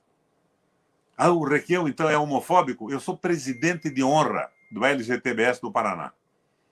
No governo, eu não fiquei de conversa mole. Eu fiz o que tinha que fazer. Agora, veja bem, eu tenho 80 anos incompletos. Quando eu era menino, chamava um cara de viado na rua, ele puxava a faca e vinha para cima de você. Hoje ele dá uma gargalhada. Então, o processo civilizatório está avançando no mundo e no Brasil. Nós somos parte disso. Agora, transformar as políticas de identidade em programa de governo é fazer um favor para o BID, para as finanças internacionais que não querem discutir economia. Mariana, que não querem discutir juro, não querem discutir a financiarização da economia e o lucro fantástico do capital vazio. Mas o grande desafio, né, Requião, é conseguir garantir as liberdades individuais, as liberdades identitárias e não recuar, em hipótese alguma, na necessidade de ter avanços nas questões econômicas também, né? Por isso que a gente do Mandato Coletivo ECO, a gente é do PSOL, né, que tenta vincular tanto as liberdades individuais quanto as questões da economia, né? Acho que esse que é o grande desafio. Assim, a gente é novo, é uma novidade, um método diferente de fazer política, mas, né, o nosso programa permanece enraizado, né? Permanece o mesmo. Porque senão o troço vira, eu acho que e os banqueiros e os milionários estimulam isso. Estimulam isso. Agora, se veja, modéstia à parte, o meu governo foi um exemplo de política identitária. Eu acabei com a discriminação de mulheres nas nossas forças armadas, polícias militares, e criei as cotas para as minorias pretas no Paraná. Eu mexi no que pude, sem transformar isso no eixo principal da política. Eu diminuí imposto, congelei a tarifa de água e de luz por 8 anos, porque, na verdade, se você for falar para ser... Você pode até, numa eleição proporcional, procurar um universo desse. Você vai conseguir um número razoável de votos. Mas quando você está falando numa política global, da prefeitura, do Estado e da nação, você tem que atender às necessidades mais prementes da população. Comida, emprego, salário, saúde, educação. Agora, é evidente que o processo civilizatório exige que a gente avance nessas coisas. Você já viu o exemplo que nos dá o Bergoglio? Você conhece o Bergoglio, né? Não é parente do Carriconde. O Francisco Bergoglio é o nosso Papa. Ele é um Papa conservador. Agora, quando disseram a ele, não, mas o que você diz dos homossexuais na igreja e tal? Ele não disse nada. Ele esperou uma semana e convidou todos os grupos organizados para visitar o Vaticano e recebeu lá. Ele não disse que era uma maravilha. Eu acho que orgulho nós devemos ter de sermos humanos, de sermos decentes. Eu não tenho orgulho de ser branco, nem de ser preto, nem de ser... O orgulho que você tem é de ser uma pessoa humana, aberta. E o Papa é tolerante com tudo. Ele disse, se Deus criou, por que eu vou discriminar? Agora, na economia, ele está brilhando. Ele está batendo duro no avanço do capital financeiro no mundo. Esse Papa, eu acho que ele é comunista. Eu acho que é importante reconhecer que é isso, as opressões passam por esse lugar, né? E se misturam. A opressão da mulher, né, por exemplo, se mistura com a opressão financeira. O trabalho voluntário, o trabalho em casa, esse trabalho que não é remunerado, sustenta o capitalismo, né? Então, eu acho que é importante perceber que as duas coisas não são dissociáveis. Abertura para isso. Mas o orgulho de ser humano, de ser decente, de ter identidade. Mas as pessoas precisam construir. De as pessoas precisam reconstruir, porque a negação desse lugar como um lugar de orgulho é uma realidade. Seja do lugar da mulher, seja do lugar do negro, seja do lugar do LGBT. Orgulho de ser mulher. Sim, orgulho de ser gente. Orgulho, Agora, veja, mas é preciso história reconstruir aqui esses nos movimentos? espaços. Na minha Não, primeira eleição? Mas eu não tô botando em xeque isso. O que eu quero dizer é isso, que as duas coisas andam de mão dada. As opressões, elas se aprofundam nesses lugares. Claro, E o isso não tem capital também cabimento. Mas por que não andar de mão dada? Eu era candidato a prefeito e eu tive 2 fatos que marcaram a minha campanha. Um deles, eu fui numa reunião que a comunidade árabe fez para mim num clube aqui, e lá pelas tantas vai um cara pro palco e diz o seguinte: temos que votar no Requião para enfrentar os judeus que estão tomando conta do Paraná. Eu levantei, está encerrada a reunião. Todo filho da puta que quiser votar em mim para não votar no judeu, eu quero que vá para o inferno, não aceito esse tipo de coisa, e fui embora. Saí, tinha umas 1.500 pessoas lá. No dia seguinte de manhã, os líderes da comunidade começaram a bater na minha casa. Nós não temos nada com aquele porra louca. As nossas comunidades convivem razoavelmente em Curitiba. E eu sou Melo e Silva Mel da Selva. Uma das hipóteses é que eu seja um judeu, de uma família de judeus convertidos, né? Embora, como eu disse a você, eu sou um mestiço. Eu tenho antecedentes negros, índios, italianos, espanhóis, portugueses e alemães. Minha mãe era filha de alemão, a minha avó era italiana. Nasceu em Porto de Cima, 15 dias depois do nono e da nona chegarem da Itália. Era italiana. Mas então, eu acho que é isso. Bom, daí, esse foi um troço interessante. No dia seguinte, eu tive o apoio da comunidade árabe inteira. Vieram aqui me pedir desculpa. Então, valeu a atitude. E a segunda coisa foi um movimento gay que me convidou para fazer a apresentação do meu programa de governo. Os LGTBs, gays, lésbicas. Agora tem mais, né? Aumentou esse troço. E eu fui lá, expus a minha proposta inteira. Eu me inspirava no Henri Lefebvre, no Direito à Cidade, no Manuel Castells, que é aquelas organizações de pressão comunitária para melhorar os meios urbanos de uso coletivo e tal. Expus aquilo tudo e disse o que eu queria fazer.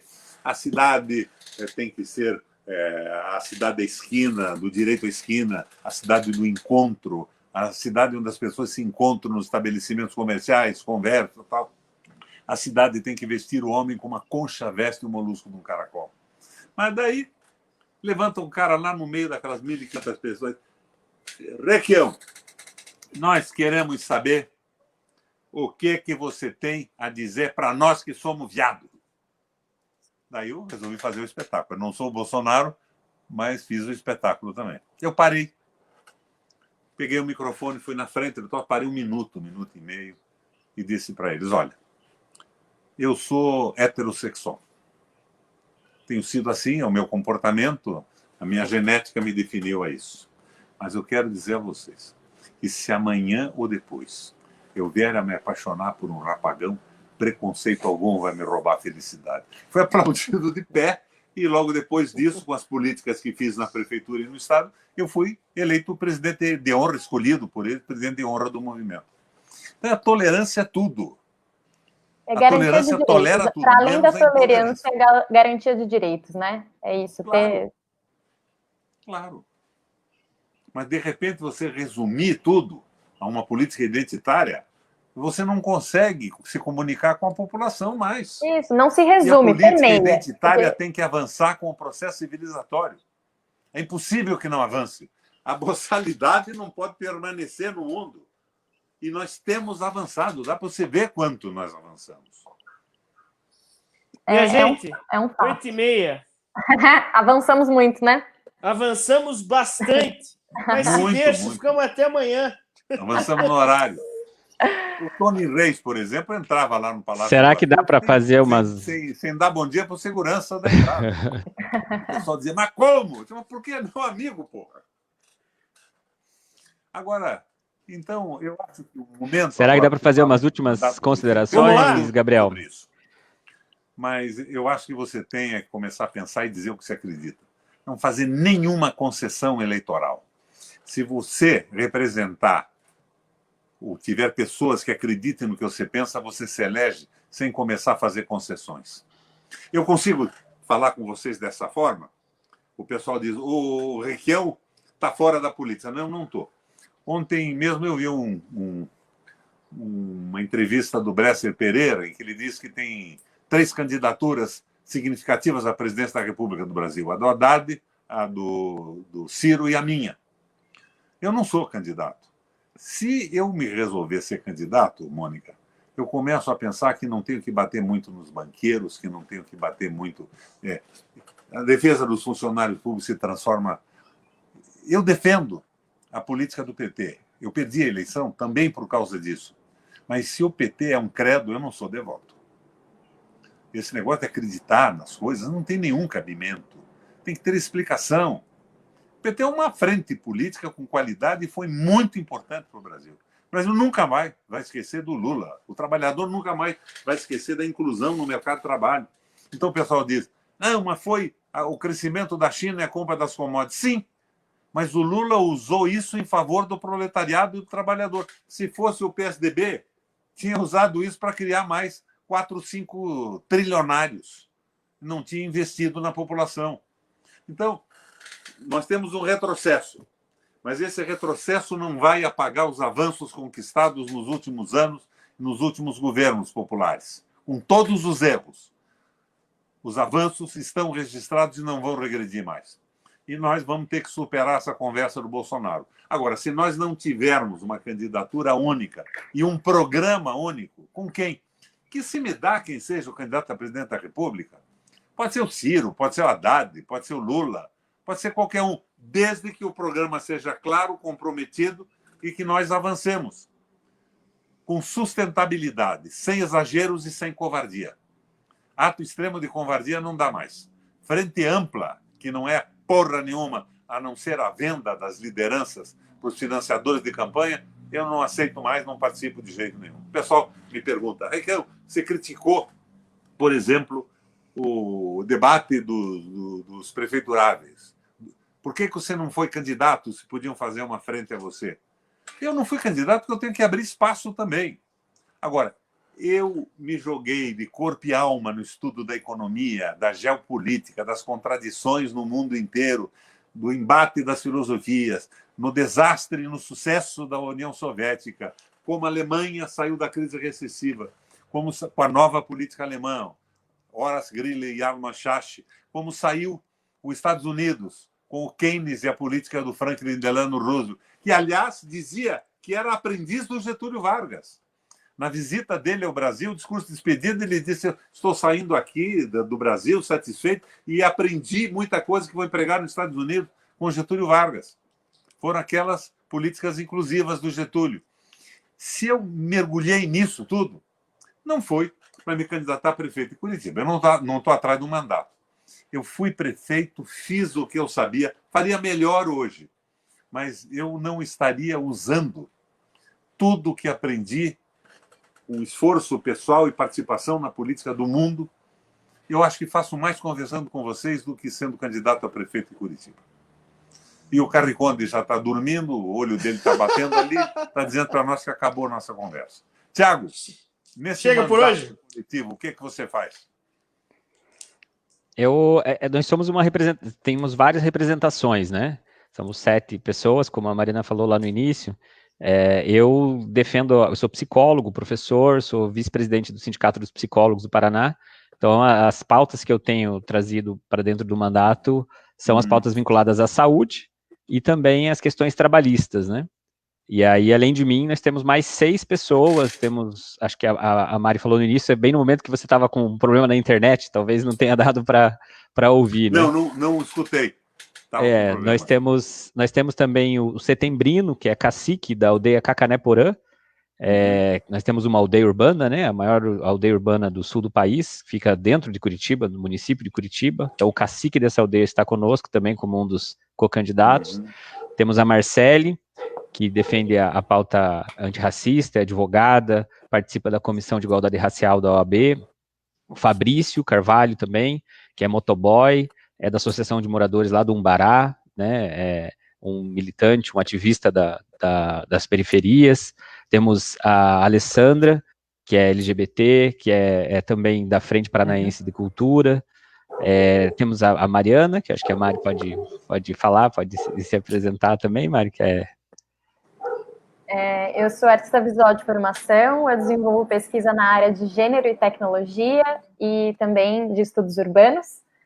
E eu trago comigo mais pertinho as pautas feministas e socioambientais dentro do mandato.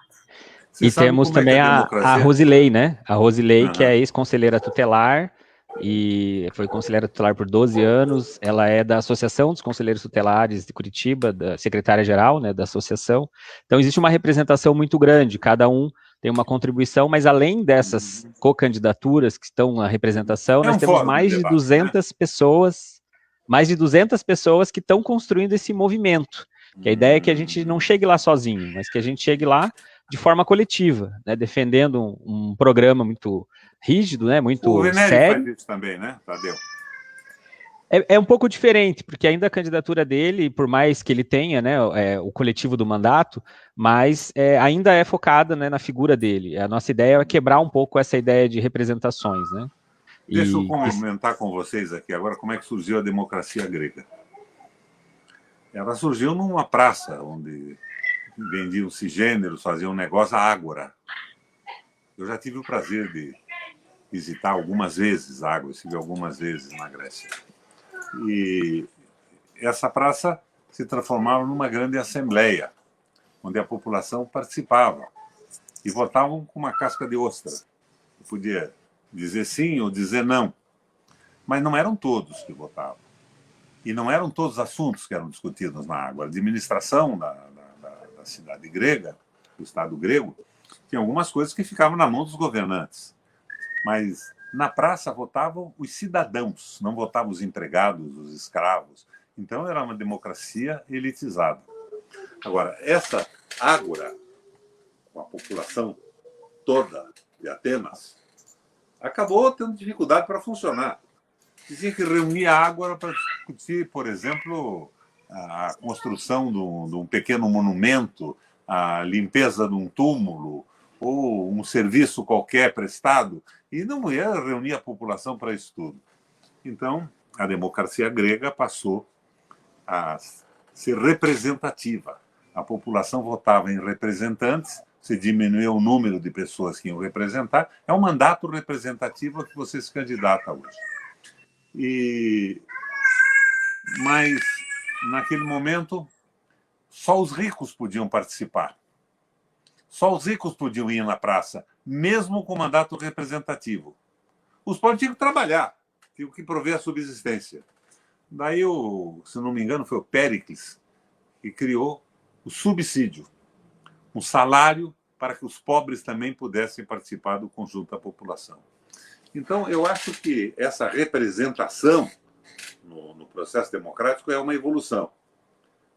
E o que deveria ser, no meu entender, a base do mandato coletivo, seriam as células partidárias. No caso, o Diretório Municipal de Curitiba, que devia se reunir periodicamente. E ele estaria dando a direção não para um vereador, ele estaria dando a direção para todos os vereadores do partido. Então, eu acho que isso é mais concreto.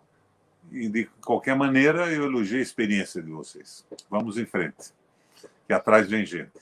Carriconde, boa noite.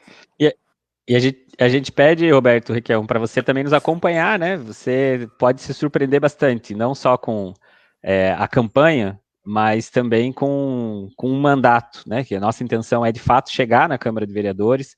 A gente tem muita chance, né? O PSOL, nas últimas eleições, bateu na trave para eleger o primeiro parlamentar, e esse ano a gente está trabalhando, de fato, né, para ocupar esse espaço, e eu acredito que você vai se surpreender aí com o barulho e o enfrentamento que a gente vai fazer na Câmara de Vereadores, hein? Pode ter certeza. Eu e o Maurício, meu filho, nós não somos candidatos a nada nesta eleição. Então nós resolvemos estabelecer um mandato de qualidade. Eu sou um macaco velho da política brasileira. Me chamo de raposa velha. Eu chamava os outros de raposas felpudas, raposas do pelo liso do rabo felpudo. Hoje diz isso de mim. Eu estou há muito tempo na política. Mas eu conheço o Paraná, conheço as pessoas, conheço os partidos e as ideias. Então eu e o Maurício resolvemos dar publicamente um selo de qualidade para algumas candidaturas, dizendo, olha, na nossa opinião, esta candidatura merece o voto da cidade. Ela está procurando identificação com alguns setores e tal, mas pelo passado, pela honestidade, pelas referências que a gente tem, a gente pode dizer, vale a pena votar nessa pessoa. Vocês, sem sombra de dúvida, terão o nosso voto de qualidade.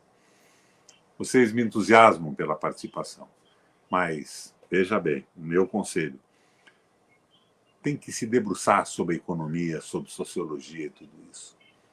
Senão, vocês vão cair na vala comum do interessezinho, de grupinhos, disso e daquilo. Tem que se aprofundar. E eu fiquei surpreendido com a qualidade dos candidatos a prefeito que eu assisti antes de ontem, uns dias atrás. Só não com a qualidade das propostas. Mas eles não são bobões. Nenhum. Nem aquele que recebe do INSS e não quer o fundo para a cidade. O que Esse ele não recebe precisa. o que a empresa dele recebe do INSS paga o fundo partidário de todas as câmaras municipais do Paraná. Paga 3 campanhas dele seguida. Minha gente, valeu. Paga 3 campanhas ainda. Não tenho dúvida, 3 campanhas no PSOL, assim, uma atrás da outra. Daí não precisa de fundo partidário. Requião, Thiago, Mariana, valeu, muito bom. O que vocês acham da venda da Copel? Você sabe que como a Copel era pública, e não fui eu que criei, eu pude continuar investindo na Copel Telecom e linkei a Secretaria da Fazenda com todos os municípios, ficou fácil operar, ter dados imediatos. Você podia saber o que o Estado arrecadava a cada hora, a cada dia, a cada momento. E eu consegui levar a fibra ótica para todas as escolas e oferecer banda larga para os estudantes e criar laboratórios. Criei uma televisão dos professores, um conteúdo e tudo isso. Esses merdas vão vender Copel Telecom. No dia seguinte, eles fazem um contrato com a empresa que comprar para levar nas escolas e levar nos municípios que controlam a receita de cada estado. O que eles vão pagar, provavelmente, vai ser equivalente ao que o grupo que comprou vai pagar. O grupo vai fazer um empréstimo num banco e esse empréstimo vai ser pago depois com os aluguéis de linha do governo do estado do Paraná. É uma coisa de ratazana, não é de ratinho. É horrível isso. E ninguém reclama. Silêncio total para tudo. Assim como a minha indignação, repito aqui para a gente finalizar, com os candidatos a presidente da República que não disseram um ai com autorização do Supremo Tribunal Federal para vender 8 refinarias de petróleo. Não tem cabimento isso. Parece que eles estão todos se candidatando a serem capitães do mato amansando a revolta popular mais tarde. Eles estão de acordo com a privatização, com a liberação de tudo. Valeu, minha gente. Valeu, minha gente. Esse caminho, né? Boa noite, Mariana, Thiago. A gente Obrigado para vocês que nos acompanharam até agora. Vai ficar para próximas perguntas dos nossos espectadores e internautas. Mas acho que... Oi. Hein, Gabriel? Só assim, pedir, né, para o pessoal acompanhar o Mandato Coletivo ECOA nas redes sociais, no nosso site. Hoje o tema ele era um tema mais de aprofundamento, com questões de fundo, de questões nacionais, né, com o Requião, mas a gente também tem eventos, tem atividades, postagens, propostas que são mais focalizadas, né, como propostas para a Câmara de Vereadores, para a Prefeitura mesmo. A gente tem uma avaliação muito crítica da gestão Greca, então todos esses elementos estão aí nas nossas postagens, nas redes sociais, não deixem de acompanhar aí, porque agora nós temos o selo de qualidade ali do Requião, então a gente tem que fazer bonito. Um abraço a vocês. Boa noite. Eu vou fazer meu marketing. Boa noite. Leia o Brasil de fato, porque eu sou de lá e agradeço o convite para mediar esse bate-papo. Valeu, minha gente. Valeu, tchau, tchau. Boa noite.